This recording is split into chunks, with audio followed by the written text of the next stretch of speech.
పేరు సుధాకర్ రెడ్డి, మాది గౌలుపల్లి, మల్లెడ్డిపల్లి మండలం, తనకల్ల మండలం, మల్లెడ్డిపల్లి గ్రామము, సత్యసాయి జిల్లా.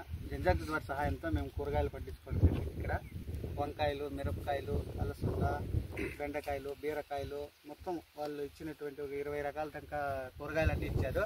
అవన్నీ పండించడం వల్ల నెలకు మాకు దాదాపుగా 2,000-3,000 రూపాయలు ఖచ్చితంగా పాటు మా అమ్మ ఇటువన్నీ మా ఊర్లోనే విక్రయించుకొని ఒక అదనంగా ఒక 5,000 రూపాయలు సంపాదిస్తుంది పర్ మంత్కి. మేము ఇది పెట్టి ఇప్పుడు 4 మంత్స్ అయింది. మాకు 20,000 దీంట్లోనే వచ్చింది. ఇంతకుముందు 2 ఎకరాలు పెట్టినా కూడా 20,000 డబ్బులు రావడం లేదు. ఒక డీజే యూనిట్ ద్వారానే 20,000 రావడం మాకు చాలా ఆనందంగా ఉంది. దీనికి సహకరించిన జనజాగృతి వారందరికీ మా కృతజ్ఞతలు. ఇలాంటి మరిన్ని సహకారాలు చేయాలని మేము కోరుకుంటున్నాం. జనజాగృతి నుంచి మీరు కూడా చూడొచ్చు, వంకాయలు ఏం దీనికి పెస్టిసైడ్స్ కానీ ఏం కూడా వాడకుండా తినడం వల్ల చాలా ఆరోగ్యంగా ఉన్నాము, చాలా హెల్తీగా అవుతుంది. హాస్పిటల్కి పోవడానికి ఖర్చులు కూడా దాదాపు 2-3 వేలు తగ్గినట్లే అనుకుంటున్నాము. వంకాయలు కూడా మీరు చూడొచ్చు, మేము ఎటువంటి మందులు వాడలేదు, మిరప చెట్లు ఏం వాడలేదు, జీవామృతం